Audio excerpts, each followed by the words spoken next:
दोस्तों, अभी कुछ दिन पहले एक Malayalam crime fiction series release हुई है जिसने हर तरफ अपनी धूम मचाकर रखी है। सीरीज का नाम है 1000 बेबीज और इसकी IMDb रेटिंग है 7.3।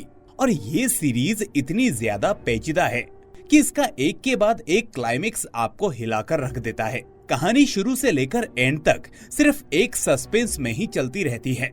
तो चलिए अब बिना देरी किए शुरू करते हैं आज की ये एक्सप्लेनेशन। तो कहानी की शुरुआत में हमें 2010 में कोट्टायम्बन का सीन दिखाया जाता है, जहां हम देखते हैं कि एक अखबार वाला सुबह सुबह अखबार देने एक घर में आया होता है। जब वो उस घर में अखबार दे रहा होता है तो उसे खिड़की में से एक औरत दिखाई देती है, जिसे देखकर वो डर जाता है और वहां से डर के मारे भाग जाता है।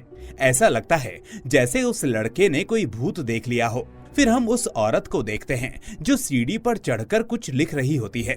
फिर अगली सुबह के सीन में हमें कुछ बच्चों को दिखाया जाता है जो बाहर खेल रहे होते हैं। हम फिर उसी औरत को देखते हैं जो अपने घर से बाहर साफ सफाई करने के लिए निकलती है। उस औरत को देखकर वो सारे बच्चे डर के मारे वहां से भाग जाते हैं कि कहीं ये बूढ़ी पागल औरत हमें पकड़ ना ले। और फिर जब वो औरत घर के अंदर वापस जा रही होती है तभी उसे पेड़ों के बीच से एक इल्यूजन सा फील होता है। उसे लगता है जैसे उसके सामने हजारों बच्चे पालने में पड़े हुए हैं। इसके बाद हम उसी औरत के लड़के विबिन से मिलते हैं और हमें पता चलता है कि इस औरत का नाम सारा है। सारा अपने बेटे के कमरे में जाकर उससे कहती है कि मेरा मार्कर खत्म हो गया है, मुझे नया मार्कर चाहिए। इस बात पर उसका बेटा कहता है कि आज मैं शाम को ऑफिस से आते वक्त आपके लिए नया मार्कर ले आऊंगा, तब तक आप उस मार्कर में इंक डालकर काम चला लीजिए। फिर वो सारा को मार्कर में इंक डालकर देता है और सारा अपने कमरे में जाकर दीवारों पर उस मार्कर से कुछ लिखने लगती है। फिर कैमरा सारा की दीवारों पर फोकस करता है और हमें दिखाया जाता है कि सारा ने अपनी दीवारों पर बहुत से लोगों के नाम लिखे हुए हैं। अब ये नाम किसके हैं ये राज बाद में खुलेगा। खैर, अब हम विबिन को देखते हैं जो एक लैब में काम करता है। जब शाम को काम खत्म करने के बाद विबिन शॉप पर मार्कर लेने जाता है तो वो शॉप बंद होती है। वो बहुत ढूंढता है पर उसे मार्कर नहीं मिलता। वो मार्कर ना मिलने पर खाली हाथ घर पहुंचता है। पर यहाँ तो सारा मार्कर का इंतजार कर रही होती है। जब सारा उससे पूछती है कि मार्कर मिला या नहीं तो विबिन कहता है कि नहीं। ये सुनते ही सारा अपने कमरे में जाकर जोर जोर से रोने लगती है। सारा मेंटली अपसेट है। यहाँ से हमें इस चीज का अंदाजा हो जाता है।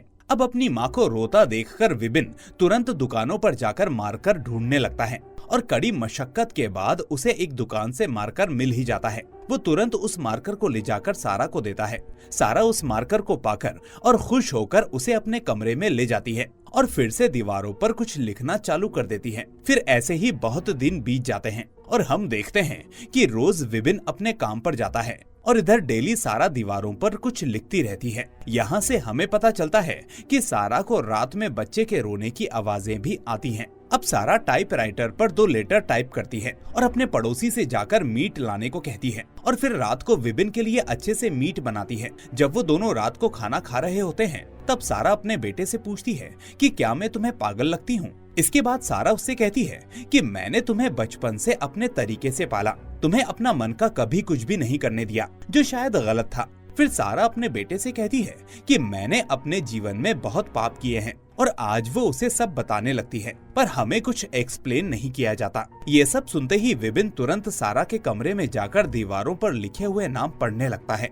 उसे देखकर ऐसा लग रहा था कि वो बहुत गुस्से में है और इधर बाहर सारा जोर जोर से हंसने लगती है। जब विबिन को बर्दाश्त नहीं होता तो वो सारा को तेजी से मारता है, जिससे सारा जमीन पर गिरकर बेहोश हो जाती है और उसके सर से खून आने लगता है।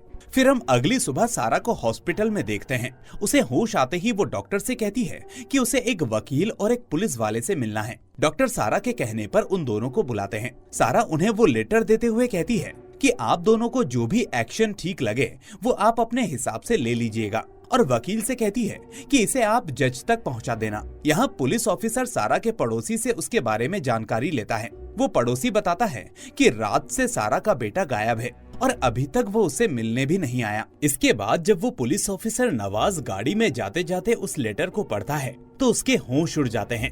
नवाज वो लेटर ले जाकर सीधा अपने सीनियर अनिल को दिखाता है। अनिल उस लेटर को पढ़कर नवाज से कहता है कि ये सच बाहर नहीं आना चाहिए और अनिल उससे ये भी कहता है कि सारा ने ऐसा सेम लेटर वकील को भी दिया था ना। ये लेटर जज तक नहीं पहुंचना चाहिए, तुम जल्दी इसके बारे में पता करो। इधर हम वकील को देखते हैं जो जज के पास जाकर वो लेटर उसको दे देता है। उसी दरमियान नवाज और अनिल वहाँ पहुँच जाते हैं। इधर जज के उस लेटर को पढ़ते ही होश उड़ जाते हैं और वो अनिल से कहता है कि सारा ने इतना सब कुछ अकेले कैसे किया होगा। तब अनिल उससे कहता है कि हमें इस राज को कैसे भी जनता से छुपाना पड़ेगा, नहीं तो पूरे शहर में खलबली मच जाएगी। उस लेटर में ये भी लिखा होता है कि सारा ने अपने सारे क्राइम अपने घर की दीवारों पर लिखे हुए हैं। यहाँ अनिल जज से इन सबको इन्वेस्टिगेट करने की परमिशन लेकर वहाँ से चला जाता है और यहाँ से अनिल सीधा हॉस्पिटल जाता है और वहीं नवाज सारा के घर पहुँचता है।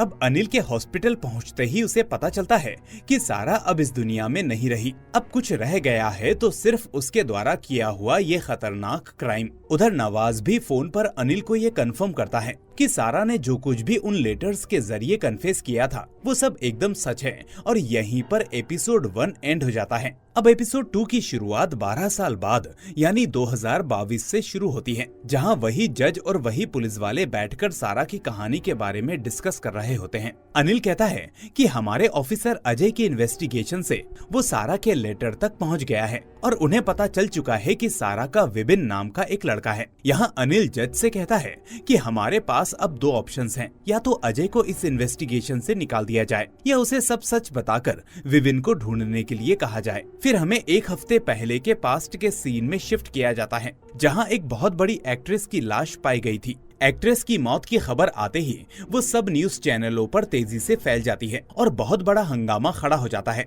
हर तरफ यही सवाल था कि उस एक्ट्रेस एनसी की हत्या कैसे हुई होगी। फिर हमें एनसी के पति एसके को दिखाया जाता है, जो एक बहुत बड़ा डायरेक्टर है, पर उसकी बहुत सारी फिल्में एक साथ फ्लॉप होने के कारण अब वो डायरेक्शन नहीं करता। एसके अपने एक प्रोड्यूसर से बात कर रहा था कि अब एनसी के जाने के बाद मैं क्या करूंगा। अब उसका पोस्टमार्टम होगा, लेकिन मैं नहीं चाहता कि मैं इस तरह उसे विदा करूं। उधर प्रोड्यूसर और एसके के कहने पर एनसी का पोस्टमार्टम नहीं होता और एनसी की मौत की वजह हार्ट अटैक बताया जाता है, क्योंकि वो एक हार्ट पेशेंट थी। जब एनसी का क्रियाकर्म किया जा रहा था तब एक डॉक्टर एसके को बताती है कि जब लाश हमारे पास लाई गई तो उस पर चोट के निशान थे। ये बात वहाँ खड़ा एक पुलिस वाला भी सुन लेता है। इतना सुनते ही वो पुलिस वाला एनसी का क्रियाकर्म रुकवा देता है और सीधा उसे पोस्टमार्टम के लिए ले जाता है। और अब फाइनली वहाँ एनसी का पोस्टमार्टम किया जाता है और ये केस अजी नाम के ऑफिसर को दिया जाता है। पोस्टमार्टम की रिपोर्ट आते ही डॉक्टर अजी और उसके एक साथी ऑफिसर को ये बताता है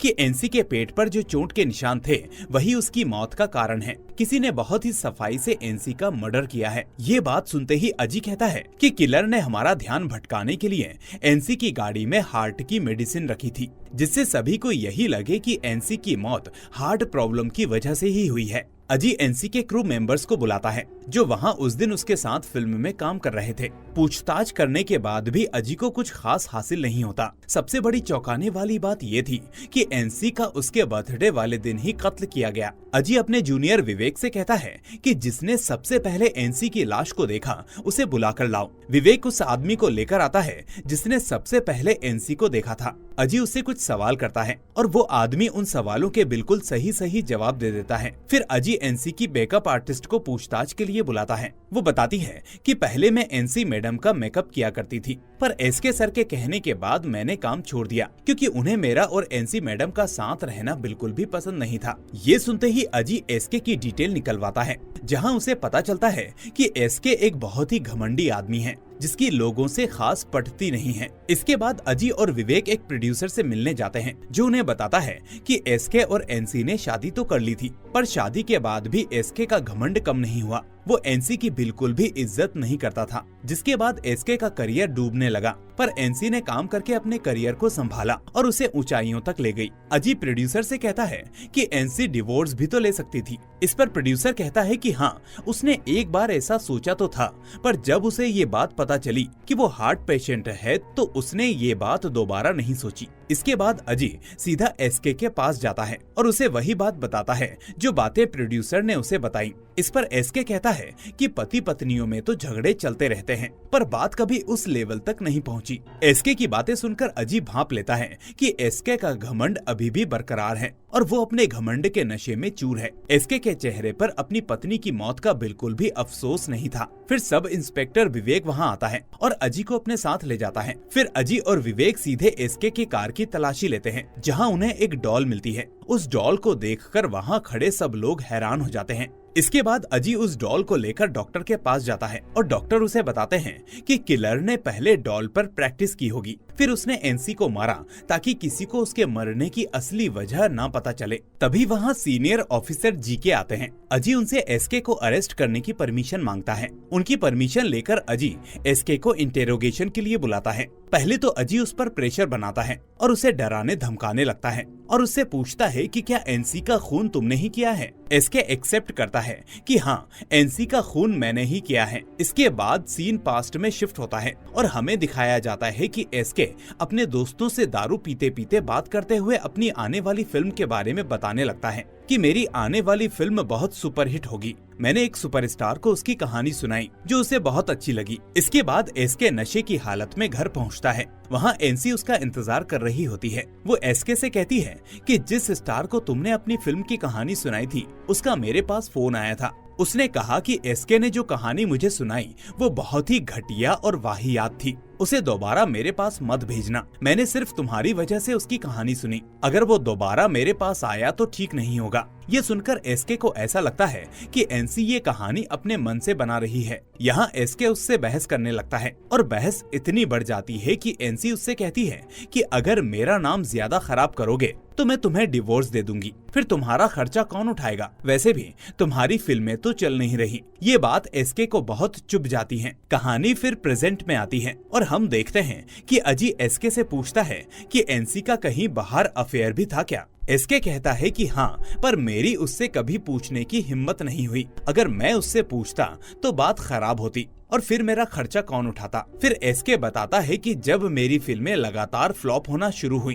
तो मैं रोज बार जाने लगा, जिससे कि मैं वहाँ लोगों से मिल सकूं, उनकी कहानी सुन सकूं और उनकी कहानी से इंस्पायर होकर एक ऐसी कहानी बनाऊं जो एकदम सुपर हिट हो। फिर एक दिन मैं उसी बार में एक आदमी से मिला जो मेरे पास आया और उसने मुझे अपना नाम विबिन बताया और वो मुझसे कहने लगा कि मैंने आपकी सारी मूवीज देखी हैं, मैं आपका बहुत बड़ा फैन हूँ। फिर उसने मुझे एक कहानी सुनाई जो मेरी ही लाइफ से इंस्पायर थी, जिसमें एक नकारे पति से तंग आकर पत्नी बाहर चक्कर चला रही थी। जब ये बात पति को पता चली तो उसने बड़ी प्लानिंग से अपनी पत्नी को मार डाला। उस कहानी से मैं मूवी बनाने को तो इंस्पायर नहीं हुआ, पर मेरे दिमाग में आया कि क्यों ना मैं एनसी को इस तरह से मारूं। एक्चुअली एसके को शक था कि एनसी बाहर किसी और के साथ चक्कर में है और उस कहानी ने इस मर्डर को अंजाम देने के लिए उसे कन्विंस कर दिया। इसके बाद वो डॉल लेकर गया और उस पर प्रैक्टिस करने लगा। फिर एक दिन जब शूटिंग खत्म करके एनसी कार में आती है तो एसके मौका पाकर उसे मार देता है। अब अजी ने ये केस सॉल्व तो कर दिया था,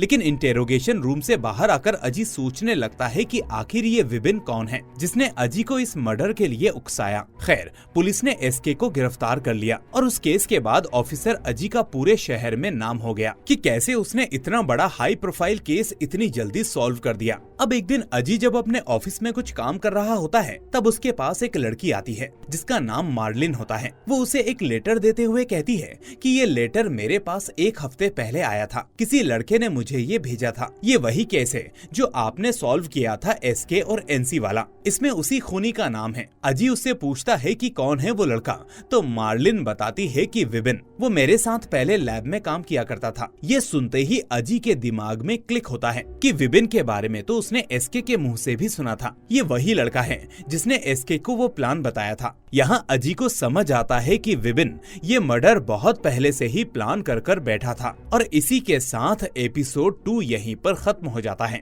एपिसोड 3 की शुरुआत में अजी मार्लिन से मिलने कैफे में आता है। वो उससे पूछता है कि विबिन के साथ तो तुम 12 साल पहले से काम करती थी और लेटर तुम्हारे पास एक हफ्ते पहले आया। तुम इतना यकीन से कैसे कह सकती हो कि ये लेटर विबिन ने ही तुम्हें भेजा? इस पर मार्लिन उसे एक लेटर दिखाते हुए कहती है कि ये मुझे 2014 में मिला और ये दूसरा लेटर मुझे 2017 में मिला और दोनों की हैंडराइटिंग बिल्कुल सेम है, लेकिन मैं उससे इन पिछले 12 सालों में कभी नहीं मिली। अब जब ये लेटर मेरे पास आया तो मैंने सोचा कि मैं आपको आकर बता दूं। अजी उससे पूछता है कि विबिन किस टाइप का लड़का था, तो मार्लिन उसे बताती है कि वो बहुत ही इंट्रोवर्ट टाइप का पर्सन था। मार्लिन आगे बताते हुए कहती है कि मैंने अपनी शादी के 2 साल बाद लैब ज्वाइन की थी क्योंकि मेरा पति मुझे बहुत ही परेशान किया करता था। मेरी और विबिन की लाइफ सेम थी, हम दोनों ही अपने मन का कुछ नहीं कर पाए। वो बताती है कि विबिन भी बचपन से अपने मन का कुछ नहीं कर पाया था। इसके बाद कहानी वापस पास्ट में जाती है और हमें दिखाया जाता है कि विबिन को स्कूल में अच्छे मार्क्स मिलने के कारण स्कूल में एक फंक्शन रखा था, पर जिसके लिए फंक्शन रखा था वो वहाँ नहीं आता, मतलब विबिन उस जगह आया ही नहीं होता। फिर एक टीचर आकर बताता है कि विबिन की माँ सारा ने उसे आने ही नहीं दिया और बोली कि नंबर ही तो ज्यादा लाया है, कौन सी बड़ी बात है। फिर 2003 में स्कूल में ज्यादा नंबर्स लाने के कारण स्कूल वाले विबिन को बड़े स्कूल में भेजने का प्रस्ताव सारा के सामने रखते हैं, पर वो मना कर देती है और कहती है कि विबिन वही करेगा जो मैं कहूँगी। ये बात विबिन को अच्छी नहीं लगती, पर वो अपनी माँ से कुछ कह नहीं पाता। और कुछ समय बाद विबिन पढ़ाई खत्म करके अपने ही गाँव की लैब में काम करने लगा। अब कहानी यहाँ से प्रेजेंट में आती है और मार्लिन अजी से कहती है कि लैब में वही एक ऐसा लड़का था जिसके मैं काफी क्लोज आ गई थी और मैंने तब उसकी एक फोटो भी खींची थी। मार्लिन वो फोटो अजी को दिखाती है, जिसको अजी अपने पास रख लेता है और मार्लिन से कहता है कि अगर अब कोई ऐसा लेटर आए तो मुझे तुरंत इन्फॉर्म करना। इसके बाद वो सीधा जाकर एसके से जेल में मिलता है और उसे फोटो दिखाते हुए कहता है कि तुम्हारा वाला विबिन यही था क्या। इस पर एसके मना कर देता है कि नहीं, ये वो नहीं है। अजी फिर सारा का एड्रेस निकलवाकर उसके गांव जाता है ताकि उसे विबिन का पता चल सके। जब अजी सारा के पड़ोसी से पूछताछ करता है तो उसे पता चलता है कि विबिन तो सालों पहले यहाँ से कहीं और चला गया था। इसके बाद अचानक उसका एक दिन फोन आया कि मुझे घर बेचना है और मैंने ये घर खरीद लिया। फिर पड़ोसी बताता है कि उस रात सारा को मैं ही हॉस्पिटल लेकर गया था। उसने 2 लेटर्स दिए थे, एक पुलिस वाले को और एक वकील को। अजी उस वकील से मिलता है और उनसे उस लेटर के बारे में पूछता है। तब वकील उसे बताता है कि वो एक लेटर तो मैंने जज साहब को दे दिया और दूसरा लेटर नवाज ले गया। फिर अजी वहाँ के थाने में नवाज सर से मिलने जाता है, जहाँ उसे उसका जूनियर बैचमेट शकील मिलता है। जब अजी नवाज से मिलता है तो उसे बताता है कि मैं विबिन को ढूंढ रहा हूँ। फिर वो सारे लेटर नवाज को दिखाते हुए कहता है कि इनके हिसाब से विबिन खूनी है और उसको इन्वेस्टिगेट करते हुए मुझे सारा के बारे में पता चला और ये भी पता चला कि सारा ने मरने से पहले 2 लेटर्स दिए थे, जिसमें से एक आपके पास है। नवाज उससे कहता है कि ये बात यहाँ नहीं हो सकती और वो उसे बाहर ले जाकर उसका नंबर ले लेता है और उससे कहता है कि मैं तुम्हें खुद फोन करूंगा। फिर हमें वही सीन दिखाया जाता है जहां नवाज, जज और उसके सीनियर अनिल बैठे हुए हैं और ये वही बातें कर रहे थे कि विबिन को अगर पकड़ना है तो अजी को पूरा सच बताना पड़ेगा। फिर नवाज के पास अजी का फोन आता है और ये लोग उसे यहीं बुला लेते हैं। अजी वहां आता है और नवाज से पूछता है कि ऐसा क्या था उस लेटर में। फिर जज कहता है कि अब तो इसे सच बताना ही पड़ेगा। कहानी फिर पास्ट में जाती है और हमें दिखाया जाता है कि कोटायम्बन में एक हॉस्पिटल हुआ करता था। सारा ने 1980 से 1995 तक उस हॉस्पिटल में काम किया। उस टाइम के दरमियान वहाँ जितने भी बच्चे पैदा हुए सारा उन्हें चेंज कर दिया करती थी। मतलब किसी को लड़की हुई तो उसे लड़का थमा दिया। ऐसा करके उसने लगभग 1000 बच्चों की अदला बदली की। वो दूसरे धर्मों के बच्चों को भी चेंज कर दिया करती थी। अजी को जब ये पता चला तो वो बोला कि एक औरत इतना निर्दयी कैसे हो सकती है। अनिल उससे कहता है कि अगर ये बात बाहर आई तो उन सब बच्चों पर से उनके माँ बाप का विश्वास उठ जाएगा जो उन 15 सालों में वहाँ पैदा हुए और बहुत बड़ी प्रॉब्लम खड़ी हो जाएगी। फिर अनिल अजी को बताता है कि सारा कभी माँ नहीं बन सकती थी, इसीलिए उसके पति ने उसे छोड़ दिया था, जिससे वो लोगों की खुशी नहीं देख पाती थी और अपने इनर सेटिस्फेक्शन के लिए उसने बच्चे बदलना चालू कर दिया।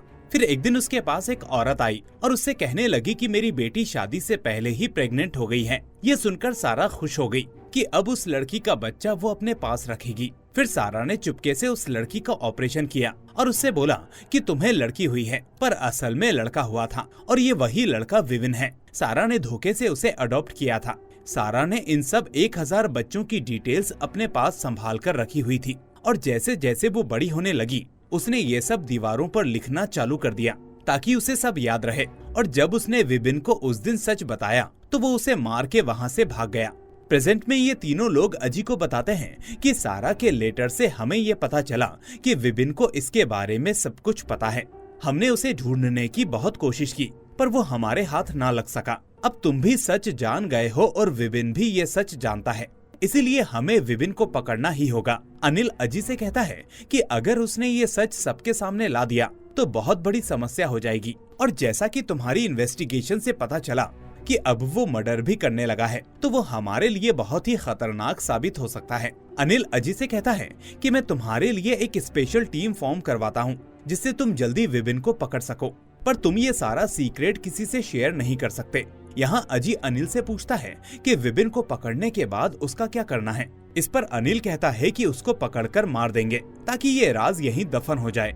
ये सुनकर अजी चौंक जाता है और इसी के साथ एपिसोड 3 यहीं पर खत्म हो जाता है। एपिसोड 4 की शुरुआत में हमें अजी को हॉस्पिटल में दिखाया जाता है। उसकी वाइफ को लड़की होती है और अजी को इन हॉस्पिटल वालों पर भी शक हो रहा था कि कहीं इन्होंने उसका बच्चा भी तो नहीं बदल दिया, क्योंकि उसके मन में सारा वाला केस ही घूम रहा था। पर वो इस ख्याल को अपने मन से निकालता है और अपनी बेटी को गोद में खिलाने लगता है। तभी उसके पास विनोद का फोन आता है जो सारा वाले केस को सॉल्व करने में उसका साथ देगा। वो अजी को ऑफिस में मिलने के लिए कहता है। फिर अजी नए ऑफिस पहुंचता है जहां सारा का केस सॉल्व किया जाएगा। यहाँ अजी का साथी विनोद सबको अपना अपना काम समझा देता है और यहाँ उसका जूनियर अंसारी भी होता है। अजी उन दोनों से कहता है कि हमें इस केस के बारे में सब पता है और ये बात इस ऑफिस से बाहर नहीं जानी चाहिए। हम तीनों को मिलकर ही इस केस को सॉल्व करना है। हमारा टारगेट है विपिन, जिसने मार्लिन को ये लेटर भेजे थे, और फिलहाल के लिए हमारे पास यही एविडेंस है। अजी फिर अपने दोनों साथियों से कहता है कि इन लेटर्स में एक बात कॉमन है कि लेटर में जिस भी इंसान का नाम है उसके जन्मदिन से एक हफ्ते पहले ये लेटर्स मार्लिन को मिले। फिर अजी उस डायरी में से डेटा निकलवा कर देखता है जिसमें सारा ने सबके नाम लिखे हुए थे कि कौन किसका बच्चा है। तभी इन्हें पता चलता है कि विपिन की असली माँ बाप कौन है। फिर वो सीधा उनका एड्रेस पता करके उनसे मिलने के लिए चले जाते हैं। यहाँ से हमें पता चलता है कि विपिन के असली पिता एक कॉलेज में प्रोफेसर थे। अजी और अंसारी उनसे ये कहकर मिलते हैं कि हम आपके कॉलेज स्टूडेंट्स हैं, और उनसे उनकी बेटी जिसको सारा ने चेंज कर दिया था और उनकी पत्नी के बारे में पूछने लगते हैं। तब विपिन के फादर बताते हैं कि रेणुका जो उनकी बेटी थी वो तो कुछ सालों पहले ही चल बसी। वो अपने जन्मदिन वाले दिन अपना जन्मदिन मनाने गई थी और उसके दिल में दर्द हुआ और उसकी मौत हो गई। ये सुनकर दोनों वहाँ से निकल जाते हैं और अजी अंसारी से कहता है कि मार्लिन को 2014 में पहला लेटर आया था जिसके एक हफ्ते बाद रेणुका का जन्मदिन था और उसकी मौत हो गई। इसमें पक्का विपिन का हाथ है। अंसारी उससे कहता है कि उस टाइम ये केस जिस पुलिस वाले ने हैंडल किया था हमें उससे मिलना चाहिए, वहाँ से जरूर कोई सुराग हाथ लगेगा। फिर अजी और अंसारी पता लगाते हैं कि उस टाइम किस ऑफिसर ने इस केस को हैंडल किया था। वो सीधे वहाँ के थाने जाकर इंफॉर्मेशन कलेक्ट करते हैं। इंफॉर्मेशन में उन्हें पता चलता है कि रेणुका की मौत हार्ट प्रॉब्लम की वजह से नहीं हुई थी, बल्कि उसकी मौत की असली वजह ड्रग ओवरडोज थी।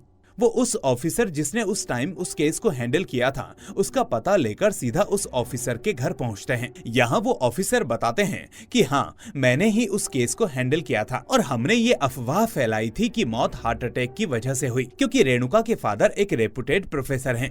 अगर ये बात बाहर आती कि उनकी बेटी ड्रग्स के चक्कर में मारी गई तो ये अच्छा नहीं होता। अजी उस ऑफिसर से कहता है कि उस दिन रेणुका के दोस्त भी तो वहाँ मौजूद होंगे, मुझे उनकी इन्फॉर्मेशन चाहिए। वो ऑफिसर अजी को अपने जूनियर से कहकर रेणुका के दोस्तों की इन्फॉर्मेशन दिलवा देती है।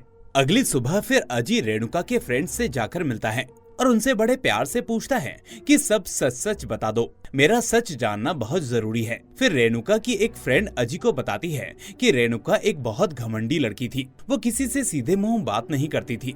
जब हम उसके घर गए तो उसका उसके मम्मी पापा के प्रति व्यवहार हमें अच्छा नहीं लगता था। वो अपने मम्मी पापा की कोई बात नहीं मानती थी। यहाँ अजी विपिन की फोटो उन सबको दिखाते हुए कहता है कि तुम में से इसको किस किसने देखा है। तभी उसकी फ्रेंड कहती है कि ये तो हर्षल है, ये हमारे साथ ऑफिस में ही काम किया करता था, बहुत अच्छा लड़का था, एकदम हेल्पिंग नेचर, सबकी परेशानी समझने वाला। एटलीस्ट ये रेणुका के मम्मी पापा को भी पसंद आ गया था। रेणुका की दोस्त अजी को बताती है कि ये दोनों ऑफिस में बहुत क्लोज आ गए थे। अब अजी रेणुका के दोस्तों से पूछता है कि तुम उस दिन क्लब क्यों नहीं गए, फ्लैट क्यों लिया। इस पर उसकी दोस्त बताती है कि क्लब में जाकर रेणुका हर बार नाटक किया करती थी, फिर भुगतना हमें पड़ता था, इसीलिए हर्षल के कहने पर उसने उस दिन पार्टी के लिए फ्लैट बुक किया।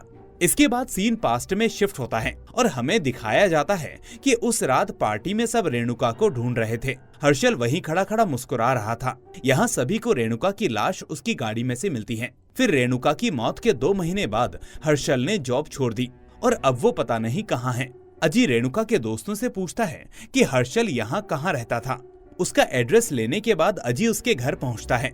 वहां का मकान मालिक बताता है कि हर्षल बहुत प्यारा लड़का था और उसका कुछ सामान तो आज भी कमरे में रखा हुआ है। अजी उस सामान की फोटो खींच लेता है। फिर जब अजी अंसारी के साथ वापस जा रहा था तो वो उससे कहता है कि पक्का इस विपिन ने ही रेणुका को मारा है, पर कैसे ये समझ में नहीं आ रहा। साथ ही अजी दूसरे लेटर में लिखे नाम देवान का भी जिक्र करता है। हमें सब केसेस को कनेक्ट करके देखना पड़ेगा, तभी हम विपिन तक पहुंच सकते हैं और ये जान सकते हैं कि विपिन आखिर किलर क्यों बना। और इसी के साथ एपिसोड 4 का भी होता है दी एंड।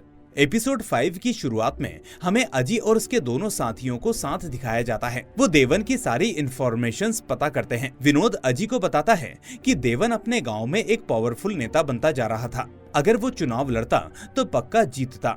पर मार्लिन के लेटर मिलने के ठीक एक हफ्ते बाद देवन ने अपने जन्मदिन वाले दिन खुद को मार डाला, यानी इसमें भी विपिन का ही हाथ है। विनोद सारा की इन्फॉर्मेशन में से बताता है कि सारा ने देवन को भी बदला था और देवन का असली बेटा सुनील था। अजी फिर सोचने लगता है कि 1000 बच्चों में से विपिन ने देवन को ही क्यों चुना। फिर हमें एक लड़के को दिखाया जाता है जिसके फादर एक मीट की दुकान चलाते हैं। ये लड़का कोई और नहीं बल्कि सुनील था, जिसे सारा ने देवन से बदल दिया था। यहाँ सुनील की बातों से हमें पता चलता है कि वो अपने पिता से बहुत डरता था। वो बार बार उसे गालियाँ सुनाते रहते हैं, पर वो उनसे कुछ कह नहीं पाता। तभी उनसे मिलने अजी आता है, जो उसे विपिन की फोटो दिखाते हुए उससे पूछता है कि क्या तुमने पहले कभी इसे देखा है, क्या तुम इसे जानते हो।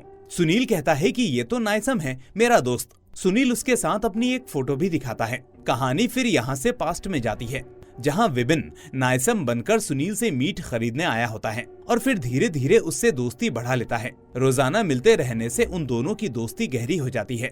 एक दिन नायसम सुनील से कहता है कि अगर तेरे पापा तुझसे इतना कुछ कहते हैं तो तू क्यों उनसे कुछ नहीं कहता। तब सुनील उससे कहता है कि मैं इसलिए उनसे कुछ नहीं कहता ताकि वो घर जाकर मेरी माँ पर ना चिल्लाएं।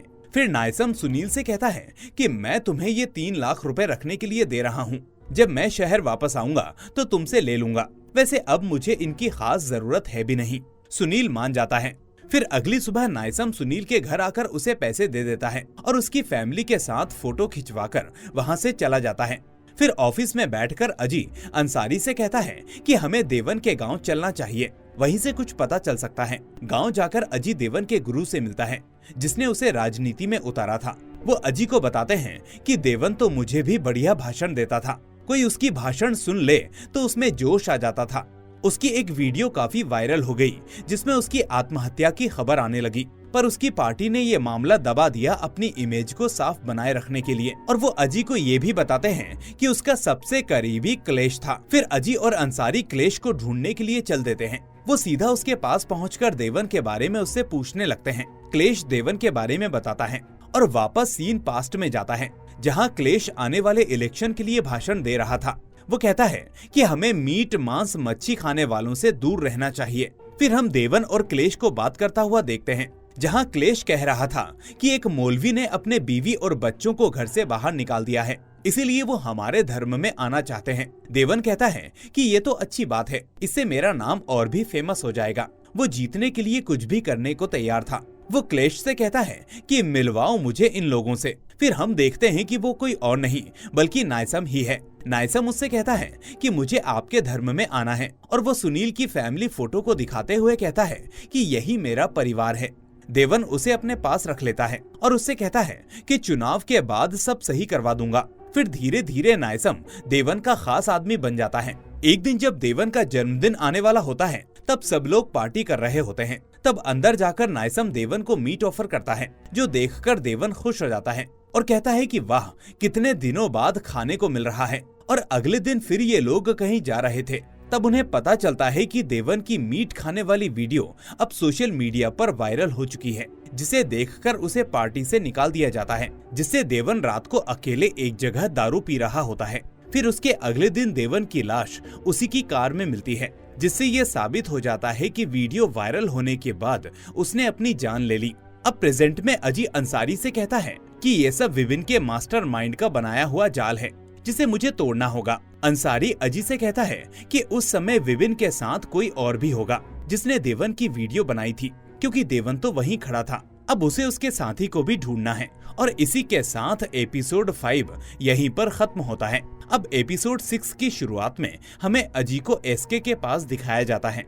वो उससे पूछता है कि तुम्हें कोई एनसी के खिलाफ मैसेज भेजता था, जिसके जरिए तुम्हें लगता था कि एनसी का किसी के साथ चक्कर चल रहा है। एसके कहता है हाँ। फिर हम ऑफिस में एसके की कन्फेशन वीडियो चलते हुए देखते हैं, जहां अजी कहता है कि एसके ने किसी को बहुत ही बुरी तरीके से भड़काया था, जबकि एनसी का कहीं चक्कर भी नहीं चल रहा था। फिर वो सब मर्डर्स के बारे में डिस्कस करने लगते हैं, जिसके बाद सीन पास्ट में जाता है, जहां विपिन रेणुका के साथ सिगरेट पी रहा होता है। रेणुका बहुत परेशान थी। फिर विपिन उसे एक ड्रग्स दिखाता है और उसे लेने के लिए कहता है कि इसे लेने से तुम्हें लाइट फील होगा। विपिन पर भरोसा करके रेणुका उस ड्रग को ले लेती है। ऐसा करके विपिन उसे बहुत बार वो नशीला पदार्थ दे देता है और रेणुका को इसकी आदत लग जाती है। उसकी नशे की लत का कारण विपिन ही था, पर वो ये बात किसी को नहीं बताती, उसके दोस्तों को भी नहीं। फिर हम विपिन को देखते हैं जो अपने रूम पर ही ये नशीला पदार्थ बना रहा था, क्योंकि उसे लैब की अच्छी खासी नॉलेज थी। अब ऐसे ही कुछ दिन बीत जाते हैं और जिस दिन रेणुका का जन्मदिन आता है तो विपिन ने जानबूझकर उसकी डोज बढ़ा दी और वो उसे लेने के बाद अपनी कार में तड़प तड़प कर मर गई। अब प्रेजेंट में अजी अपने सीनियर को बताता है कि रेणुका का खून केमिकल की वजह से हुआ है, जो उसने उस नशीले पदार्थ के जरिए लिया था, और ये सब विपिन की ही चाल थी। आगे अजी कहता है कि विपिन ने रेणुका को इसलिए मारा क्योंकि वो विपिन के असली माता पिता से बहुत बदतमीजी से पेश आती थी, जो बात विपिन को अच्छी नहीं लगी। विपिन के मन में हमेशा यही चलता रहता था कि सारा के कारण उसकी पूरी लाइफ खराब हो गई है, इसीलिए उसने बहुत प्लानिंग के बाद रेणुका को मार डाला ताकि उसके माँ बाप को ज्यादा टॉर्चर न सहना पड़े। वो किसी को भी मारने से पहले उसके ऊपर बहुत डिटेल्स में रिसर्च करता है ताकि उस आदमी को मारते वक्त किसी को ये शक ना हो कि ये मर्डर है, बल्कि वो तो लोगों को आत्महत्या करने पर मजबूर कर देता है। रेणुका के बाद उसने देवन को चुना। फिर उसने सारा की लिस्ट में से एक को अपना साथी बनाकर अपने साथ कर लिया और इन्होंने देवन को मार डाला। कहानी फिर पास्ट में जाती है और हमें वही सीन दिखाया जाता है जब विपिन ने देवन को जान से मारा था। यहाँ अजी कहता है कि विपिन का अगला शिकार एसके और एनसी थे। इनको भी सारा ने हॉस्पिटल में चेंज किया था और विपिन के अनुसार दोनों ही अपनी लाइफ अच्छे से नहीं जी पा रहे थे, इसीलिए विपिन ने प्लान बनाया और एक को दूसरे के हाथों मरवाकर उसे जेल में डलवा दिया। अब ये सारी बातें सुनकर वहाँ बैठा जज कहता है कि ये विपिन और उसका साथी बहुत डेंजरस हैं, इसलिए अब तुम्हें तुरंत उसे ढूंढकर मारना होगा, वरना ये साइको क्या कर दे पता नहीं। और इसी के साथ यहाँ एपिसोड 6 भी खत्म हो जाता है। अब इसके आखिरी एपिसोड यानी 7th एपिसोड की शुरुआत में हमें दो वकीलों को बात करता हुआ दिखाया जाता है। ये दोनों आपस में बात कर रहे थे कि वो लेटर जो सारा ने आपको दिया था, अजी उसके बारे में पूछने आया था, उसमें क्या लिखा हुआ था। दूसरा वकील कहता है कि मुझे नहीं पता, मैंने वो जज को दे दिया था। पहला वकील उससे कहता है कि अजी वही है जिसने एनसी केस पर काम किया था। मुझे लगता है कि एनसी और सारा केस का कुछ कनेक्शन है। जिसे सुनकर दूसरा वकील कुछ सोचने लगता है। अब सीन चेंज होता है और हमें अजी को दिखाया जाता है। अजी कहता है कि सारा ने 1000 से ज्यादा जितने भी बच्चे बदले थे उनकी जान को खतरा है और विपिन शिकार ढूंढ भी रहा होगा। तब अंसारी कहता है कि विपिन हर मर्डर के बाद 4 साल का गैप लेता है, अभी हमारे पास टाइम है। लेकिन अजी कहता है कि हमें कैसे भी करके उस अगले शख्स को ढूंढना होगा जिसे विपिन अपना शिकार बनाने वाला है। तभी अजी के लिए एक लेटर आता है जिसमें जिब्रान और सुनील 2 लोगों का नाम लिखा होता है। इसका मतलब यही अगले विक्टिम हैं। ये देखकर अजी चौंक जाता है कि विपिन उसके ऊपर नजर रखे हुए है। अजी कहता है कि विपिन हमसे भी एक कदम आगे चल रहा है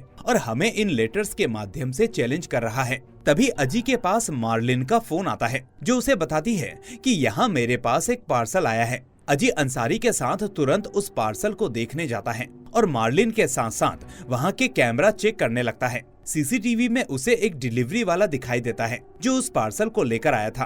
तभी अजी के पास विनोद का फोन आता है जो उसे बताता है कि आपके लिए जो लेटर आया था वो कोई लाल कपड़ों में डिलीवरी मैन लाया था। ये सुनकर अजी के होश उड़ जाते हैं कि वो यहीं कहीं घूम रहा है। इसके बाद अजी अनिल से मिलता है और उससे कहता है कि आज से 1 हफ्ते बाद जिब्रान या सुनील में से एक मारा जाएगा, इसीलिए हमें इन्हें पकड़ना होगा ताकि हम इन्हें बचा सकें। फिर अजी सीधा सुनील का एड्रेस निकलवाकर उसके घर पहुंच जाता है और पूछता है कि सुनील कहाँ है, जिस पर उसके पापा कहते हैं कि हमारे गांव में बाढ़ आई थी तो उसके ऊपर छत गिरी और वो मारा गया। अजी ये देखकर चौंक जाता है कि विपिन ने सुनील का नाम हमें क्यों भेजा।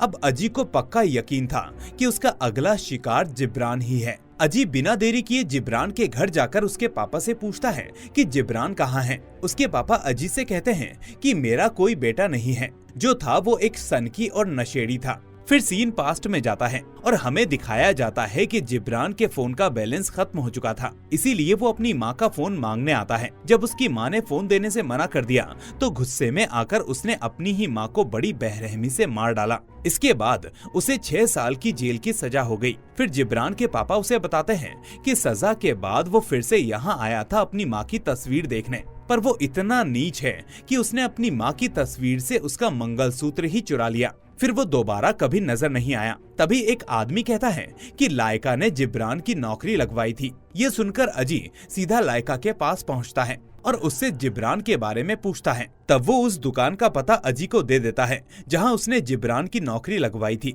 अजी और अंसानी उस दुकान पर पहुंचते हैं जो शहर से काफी दूर थी, और वो दुकान के मालिक से जिब्रान के बारे में पूछते हैं। मालिक उन्हें जिब्रान का पता दे देता है। ये दोनों उसी एड्रेस पर जाकर देखते हैं तो जिब्रान उन्हें वहाँ नहीं मिलता। उस जगह का मालिक बताता है कि वो तो बहुत पहले ही यहाँ से चला गया, पर उसके नाम से एक नोटिस आया था जो वो अजी को दे देता है, जिसमें एक नंबर लिखा था। तब अंसारी उस नंबर पर कॉल लगाता है, पर कॉल नहीं लगती।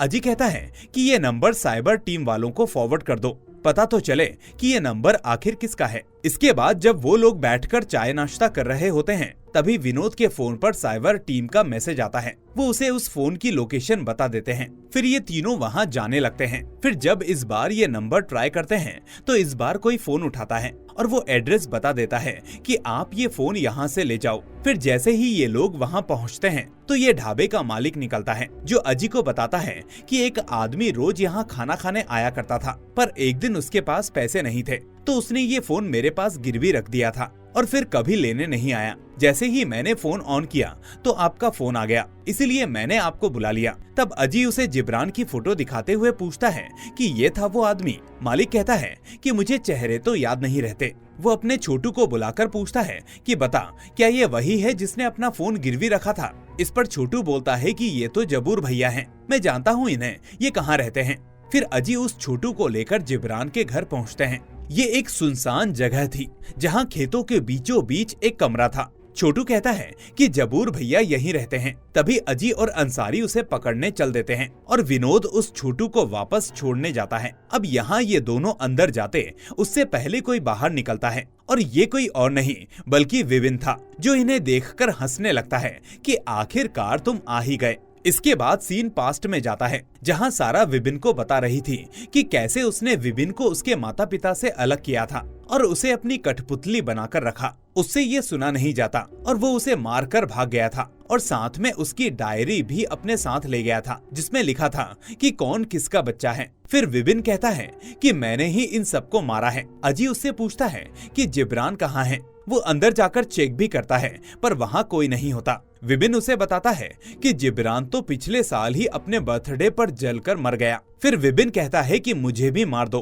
पर मेरे मरने के बाद भी ये मौत का सिलसिला नहीं रुकेगा, क्योंकि मैंने और लोग तैयार कर लिए हैं। तभी अजी उसे अरेस्ट करने लगता है और कहता है कि बाकी बातें जेल में होंगी। अजी जैसे ही विपिन को ले जा रहा होता है तभी वहाँ विनोद आता है और विपिन के ऊपर एक राउंड फायर करता है। गोली सीधे विपिन के दिल से आर पार हो जाती है। फिर अजी विनोद से कहता है कि तुमने गलत किया, इसके जरिए हम इसके और भी साथियों तक पहुंच सकते थे। जिस पर विनोद कहता है कि मुझे जैसा ऊपर से ऑर्डर मिला मैंने वैसा ही किया। अब अजी सोच में पड़ जाता है कि अब हम कैसे उन लोगों का पता लगाएंगे। फिर हम अंसारी को देखते हैं जो उस बच्चे को छोड़ने जा रहा होता है। तभी उसके पास एक मैसेज आता है और वो अपनी गन लोड करने लगता है। फिर हमें एक डायरी में लिखा हुआ दिखाया जाता है 1985, और यहीं पर ये सीरीज खत्म हो जाती है। तो दोस्तों, ये पेचीदा सीरीज आपको कैसी लगी हमें कमेंट करके जरूर बताएं। साथ ही अगर वीडियो पसंद आई हो तो इसे लाइक करके चैनल को सब्सक्राइब करना ना भूलें।